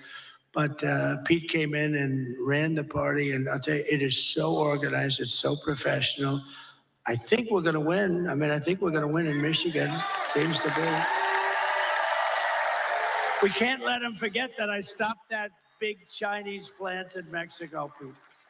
Put that on top. But no, that was the thing. Nobody else would do that. I did it without being president. They just said, but they know it's not going to be easy for them. They won't. They're going to. Let's put it this way, if they build it, they're going to lose their ass, okay? So I want to thank you, Pete. You've done incredible. And a man who I fell in love with, actually, he's an auto worker and a union guy, but he saw what was happening. He saw look, you take a look at this area and go back 50, 60 years, it's been just a downward trend. It looks like, you ever see a chart? It's like, right, Brian? It's like just a downward, like a sliding ramp. Brian Pennebecker from the Auto Workers for Trump. Brian, come up here for a second. Come here. Come here. I got to see it. I love this guy. I always wanted arms like him. He's got that biggest, meanest arms. They look like what grabs that rocket. He could grab the rocket. Tell them a little bit about what you see going on. And I tell you, he's just an incredible guy. Thank you, Brian. Thank you, Mr. President. It's an honor to be here at your very last campaign rally. I gotta give a shout out to Scott Hagerstrom right out here. He brought me to Novi when you were holding a rally there in September of 2016. You were a candidate before you were president. And I got backstage and got to meet you. And I told you the little song about Macomb County, home of the Reagan Democrats. I said, Mr. Trump, if you come to Macomb County and ask for the Reagan Democrats support, which is basically the UAW members, and I got a few of them here with me tonight. I said, if you come to Macomb County and ask for the Reagan Democrats support and you get it, you might win Macomb County big enough to carry the whole state of Michigan. I said, Mr. Trump, if you win Michigan, we both know what that means. You win the White House. And that's exactly what happened. So we're going to do it again this year. The UAW represented auto workers are going to vote 65% or more for Donald Trump for president. And we're going to carry Michigan again. you, brother. I love you. We all love you. Thank you. Thank you. Thank you, brother. Great guy. Great guy. And you're a great guy. I appreciate that support. I appreciate that support. Thank you very much. It's terrific. You gave us a beauty there, didn't you, huh? He's a worker. Michigan Senate Republican leader, Eric Nesbitt. Eric, thank you very much. Great job. You're doing beautiful. And Michigan House Republican leader, Matt Hall. Tremendous guy. The great Steve Witkoff, great businessman, the most generous person I know. He gives a lot of money. Every time there's a hurricane, he wants to give money, and he's just great. And Howard Lutnick, he's working along with my children and Linda McMahon, who's fantastic, and they're working on transition. But I said, don't worry about transition. Let's win this thing first. Okay, we'll work on transition. But he's one of the most respected people on Wall Street, rebuilt his firm after it was taken out of the World Trade Center by that horror show act. Long ago now, but it's still very emblazoned in all of our minds. But so Howard, thank you very much. Howard Lutnick, thank you very much. And my great children, should I have them come up real fast? Okay. Don, Eric, Tiffany, Laura, Michael, come on up here.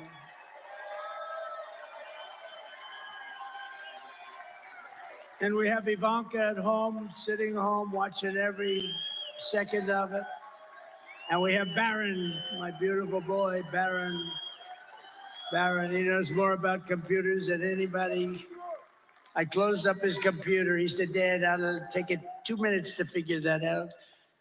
And all of a sudden, the damn thing opened up. I said, Barron, you got to turn it off. Okay, watch. I turn it off. It's no way. I put a separate code in. He's operating his computer. He's operating it 2 minutes later. So this group here, they are so committed. They didn't have to do this. I guess we all didn't have to do it, but we have to because they want to see our country be so great and so strong and so respected again. When people they're laughing at our leaders. We have a guy can't walk, he can't find the stairways. Look, there's about 6 of them up. He finishes his speech, he can't find the stairways. And she's worse than him. You see what's going on. Did you see it tonight screaming, we're gonna win, we're gonna win, and she's screaming, and it's like 100 people going, what the hell is wrong with her? But these people are behind me. I love them, but they are really special. They're very talented people. And every one of them. Maybe I'll ask Laura to start and say a couple of words. Could I do that? She's the chairman of the party, comes from North Carolina. I wanted her to run for the Senate. There was nobody could have beat her. But she said, you know, I have a great husband and I have beautiful kids, and I really want to focus on them for a little while because she's been working hard. And she would have been great. And I said, who do you like? And they said, Ted Budd. And I went to Ted. I said, Ted, do you like it? He said, but I'm not going to run if Laura runs. I said, well, she wants you. She likes you a lot. And he's become a great senator, but she could have. But then she becomes like the chairman along with Michael Watley. Is Michael Watley here someplace? Yes. And I wanted, the mayor of Hamtramck is here. Come here. I didn't see, I see you. You got to come up here, please. This guy has been with us almost from the beginning. He is, I'm so glad we got to see you. Hi, Michael. Thank you. Thank you. Come here.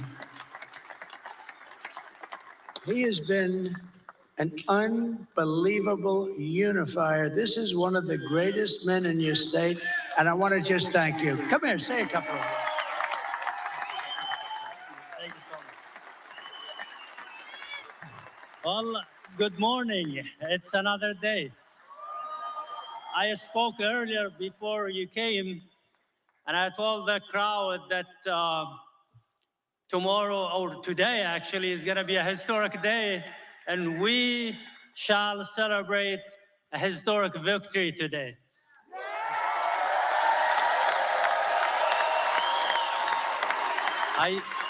I'm very proud that I endorsed President Trump and I broke the wall of fear among the Arab American and Muslim Americans.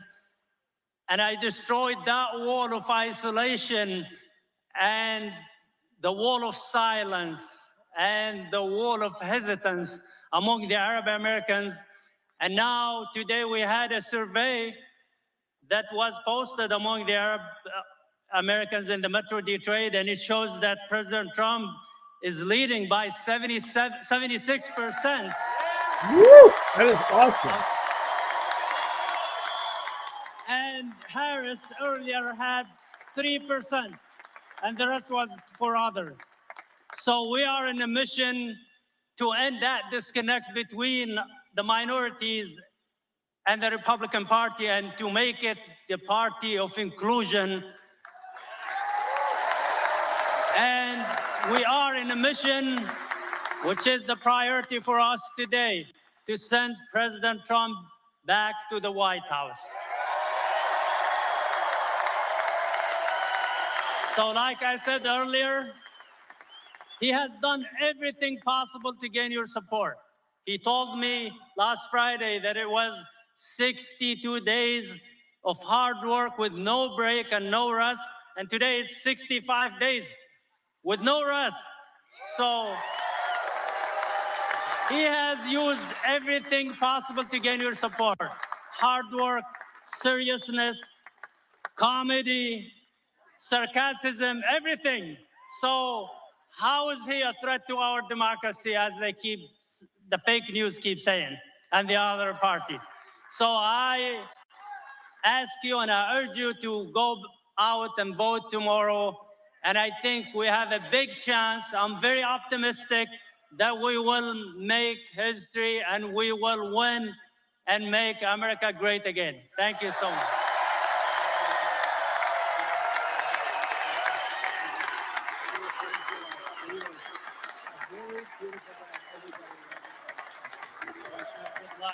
Very optimistic. Great guy.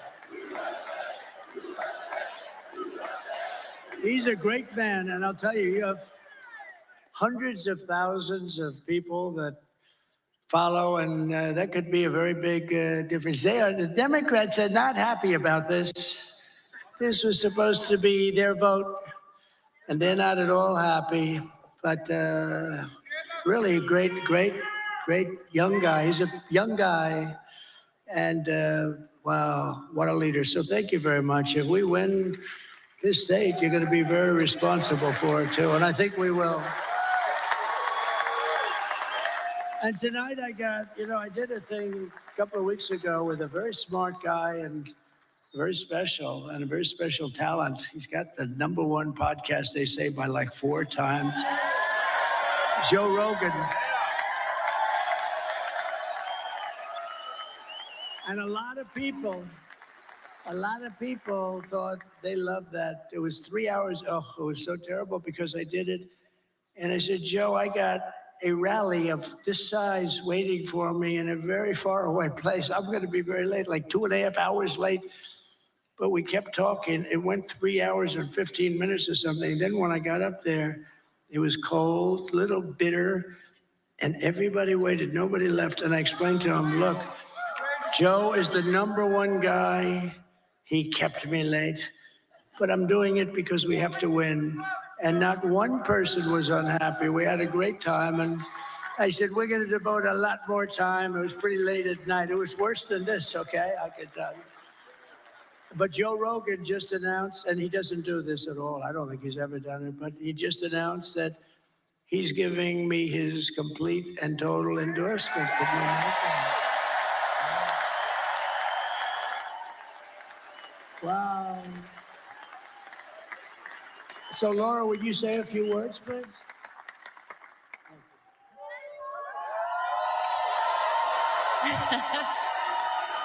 Are we ready to turn Michigan red today?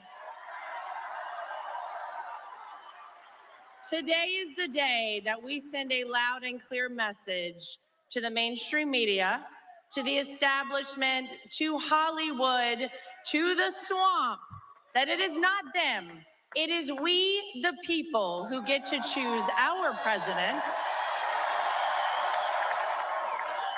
And we're choosing Donald J. Trump. I just want to say thank you. This is a very special night for our family.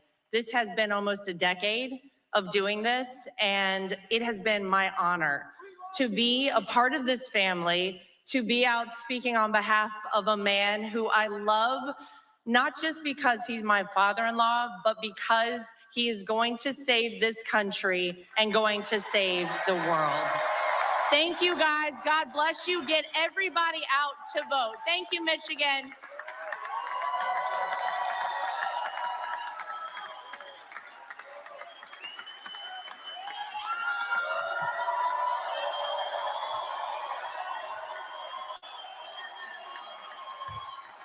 Thank you, guys. Today, when you wake up with not very much sleep, you gotta get to the polls. You gotta bring your friends and your families and your loved ones, and we have to make it too big to rig.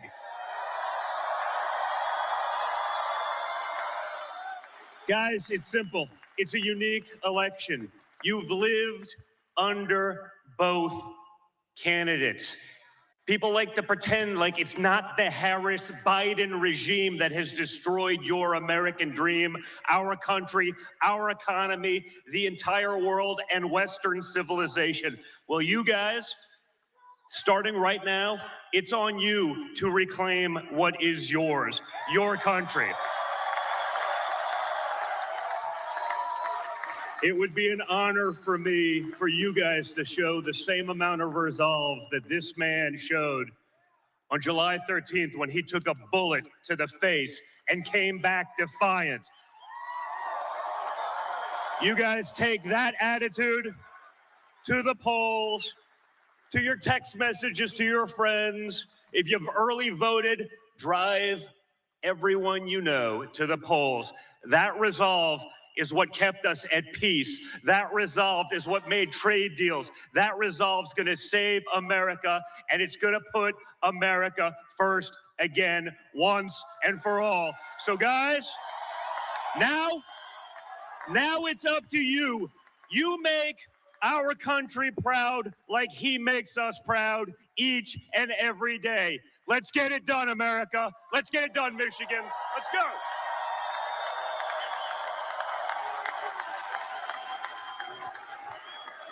Well, good morning, Michigan. Who else could have this many people at 2 a.m.? Only Donald Trump. Guys, I've watched the hell that they put him through for the last 10 years. I mean, the fake impeachments, the dossiers, the Russia hoax, going after his Supreme Court justices, censoring him, taking away his First Amendment right, trying to take him off the ballots in various states all across the country, raiding his home. And yet he comes out every single day and he fights and he fights and he fights. And when other candidates have packed it in for the night, you know who's standing on the stage at 2 a.m.? It's Donald Trump.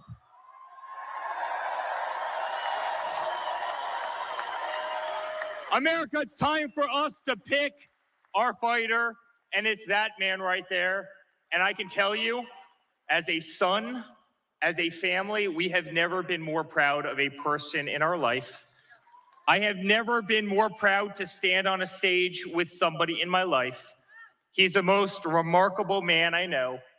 And I promise you, I will be on the stage till the end of earth with you because I truly believe in you.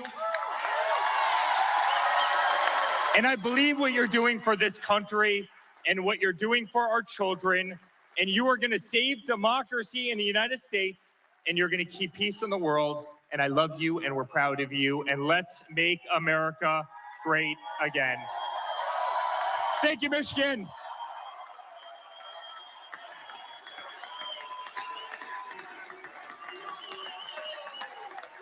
Hello.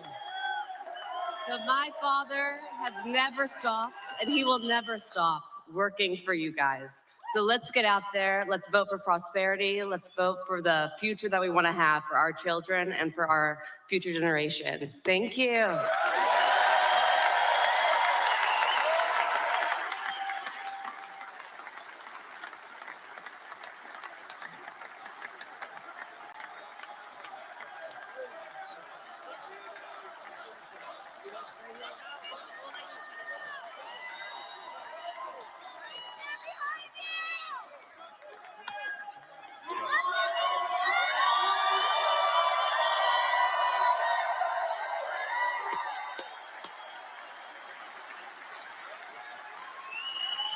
Thank you very much. They're my kids, but I'll tell you, they're very good people. They're good people. They're great people that love our country, and they're working. They don't have to do this.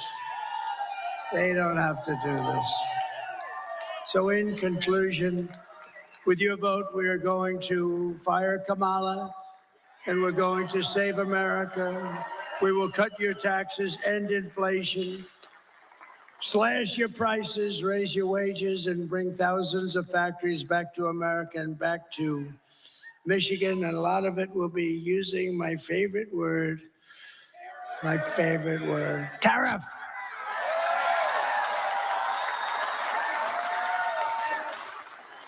One of the things I'm going to do, I'll give you this as a little insight. I just announced it in Pittsburgh. I didn't think it was become a very big story already. So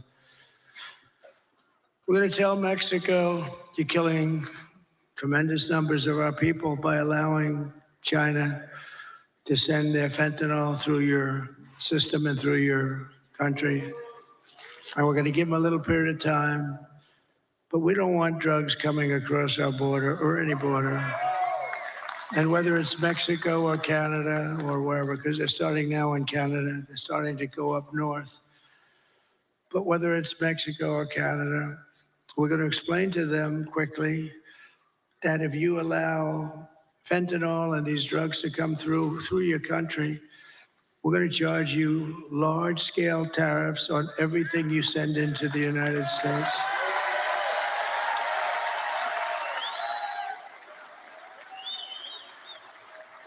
And they're making a lot of money in the United States. They couldn't exist without us. So we're going to do that.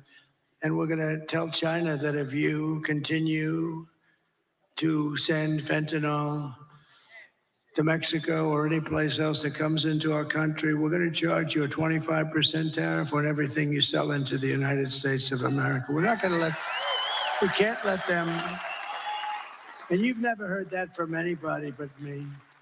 And I've had it in my mind for a long time, but I didn't want to tell these guys about it because they'd only screw it up like they do everything else. But I say it now because now we have the election coming up in a matter of hours. And we're not going to let them destroy our country. Most of our crime, probably 60% of our crime is caused by drugs. People that are taking drugs, they cause tremendous amounts of crime. If we didn't have that, you'd see crime rates plummet. But you know, the sad thing is that crime is plummeting all over the world because they're sending their criminals, they're sending their gang members, they're sending their drug dealers, they're sending their mental patients from all of these institutions. They're sending them into our country, and then they're opening up. Oh, we're sending them back. Don't worry about it. They're opening up their prisons and they're dumping their prisons, all their prison population, Venezuela. They're way down. Their crime rate went way down because they're taking all of their criminals and terrorists and all of the people that are causing all the problems. And then on top of it, they're emptying their jails out into the United States through this very stupid person's open border. I don't know what they're thinking about. But maybe they hate our country, or maybe they want to get people registered to vote. Who the hell knows? But we're not going to allow it. It's going to stop immediately, day one. We're going to build America. We're going to buy American, and we will hire American. I will end the war in Ukraine. Would have never started if I were president. You know, we got more votes. We did great in 2016. We did better in 2020. We got more votes in 2020 than any president by millions, any president in the history of our country. And because of that, I said, I'll sit back and I'll watch. And if they do a bad job, I didn't need this every time. But if they do a bad job, I'm going to run because of how well we did. And if they do a good job, I would actually prefer that they did a great job. If they did a great job, I would say that's a great thing. But I mean, he's the worst president in the history of our country. She's the worst vice president. And she got no votes. You know, they like to say to me, that's not the democratic way to go. You know, it's not, it's just a terrible thing. It's not it's just a terrible thing. It's what's going on in this country. But so I sat back and I watched and I saw all the horrible things that were happening, and you know what they are. And maybe the worst was what they've done with inflation, but I actually think the worst is what they've done with their border, because they're destroying our country. We're going to turn it around. We're going to change it really fast. We're going to have the greatest country we've ever had. I will stop the chaos in the Middle East. It would have never happened again. Israel would have never been attacked on October 7th. And I will prevent World War III from happening. I know all the players. And it's a very good chance that it will indeed happen. We will crush violent crime and give our police the support, protection, resources, and respect that they so dearly deserve. We will strengthen and modernize our military. They gave so much of it away to Afghanistan. It's so crazy. I rebuilt our military. We will build a missile defense shield around our country, all made in the USA and much of it made right here. And Ronald Reagan wanted to do it many years ago, and he really was right, other than we did not have the technology. I'm glad we didn't do it, but now we can shoot a needle out of the air. We can shoot a little pin out of the air. It's incredible technology, our technology. We will rebuild our cities, including our capital in Washington, D.C., which is in terrible shape, with graffitis on the beautiful, incredible marble columns, and painting the lions and burning the American flag. What they did a month ago was terrible. But we're going to make our cities safe and clean and beautiful again. We'll work with Democrat governors and mayors. We'll probably have to, and that's okay. We will teach our children to love our country, to honor our history, and to always respect our great American flag. We will get critical race theory and transgender insanity the hell out of our schools. And we will keep men out of women's sports. I will defend religious liberty. I will restore free speech, and I will defend the right to keep and bear arms, our Second Amendment. And after years of building up foreign nations, defending foreign borders, and protecting foreign lands, we will finally be going to build up our borders, build up our country, and build up and protect our citizens. It's time. It's called America First. We're going to put America first. We put America last. They put America last. We put America first. And it doesn't mean we're into isolation. We're not. We're going to help the world, but we have to straighten ourselves out, or we won't be able to help anything. And we will stop illegal immigration once and for all. We will not be invaded. We will not be occupied. We will not be overrun. We will not be conquered. We will be a free and proud nation once again, and that will take place rapidly. Everyone will prosper, every family will thrive, and every day will be filled with the opportunity and hope, and maybe above all, the American dream will be back. It's going to come back. We're bringing it back for your children, and we're bringing it back for yourselves. But for that to happen, we must defeat Kamala Harris and stop the radical left agenda with a landslide victory that is too big to rig, too big. The silent majority is back, and tomorrow you need to get out and vote. We have a silent majority, but We're just sort of speaking up. This has shown that the level of enthusiasm is 5 times greater than their level. They have no level of enthusiasm. They don't believe in her. They know she shouldn't even be running. They are, as they say, a threat to democracy. What they've done is a threat to democracy. They stole the presidency away from a very angry man. I watched him last night. He's a very angry man. I'm convinced that he likes me more than he likes Kamala. I'm convinced. For the past 9 years, we have been fighting against the most sinister and corrupt forces on earth. With your vote in this election, you can show them once and for all that this nation does not belong to them. This nation belongs to you. It was the hardworking patriots like you who built this country. And tomorrow, it is the hardworking patriots, meaning today, like you, who are going to save our country. After all we've been through, and we've been through a lot together. We've gone through these rallies. Almost everybody is here. I have people that have been to more than 300 rallies. They're here tonight. They were at the one this morning, the one tonight. They actually missed 2 of them. I can't even believe it. But these are incredible people and incredible patriots. But we stand on the verge of the 4 greatest years in American history. With your help, we will restore America's promise, and we will take back the nation that we love. We love this nation. We are one people, one family, and one glorious nation under God. We will never give in. We will never give up. We will never back down, and we will never, ever surrender. Together, we will fight, fight, fight, and we will win, win, win.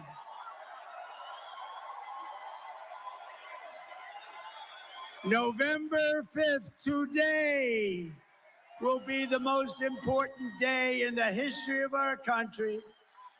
And together we will make America powerful again. We will make America wealthy again. We will make America healthy again. Bobby Kennedy Jr. We will make America strong again. We will make America proud again. We will make America safe again. And we will make America great again. I love you. I love you all. God bless you. God bless you, Michigan. God bless the United States of America. Thank you, everybody. Thank you. Great honor. Thank you.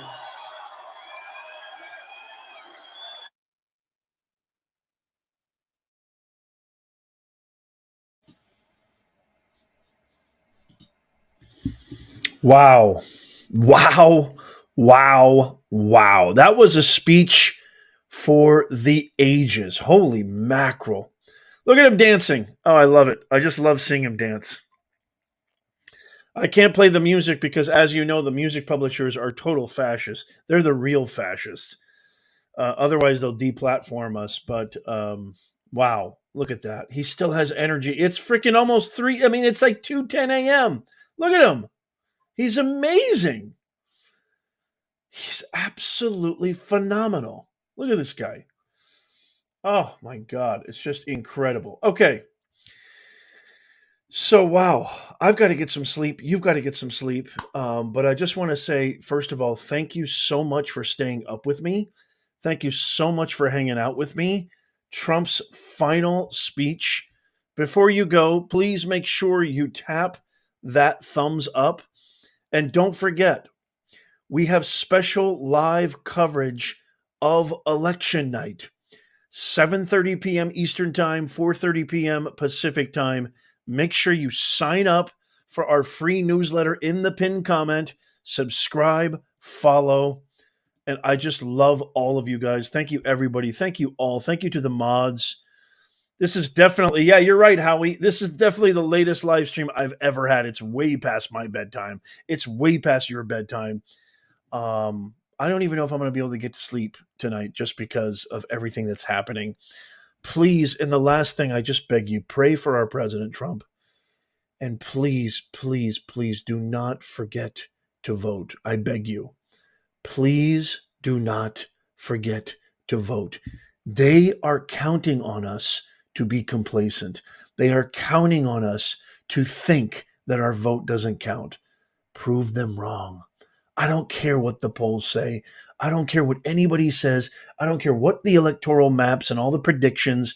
It doesn't mean anything. It's all just hypotheses. It's all just guesses. It's all just bupkis. We got to vote. Okay? Promise me you're going to vote. Let me know you're going to vote in the comments. I love you guys so, so much. This is such an amazing family. You guys just absolutely energize me and give me so much motivation and so much inspiration. I love you guys so much. I will see you guys very soon. As always, God bless all of you. God bless your family. God bless JD Vance and President Trump. And God bless the USA. I'll see you election night.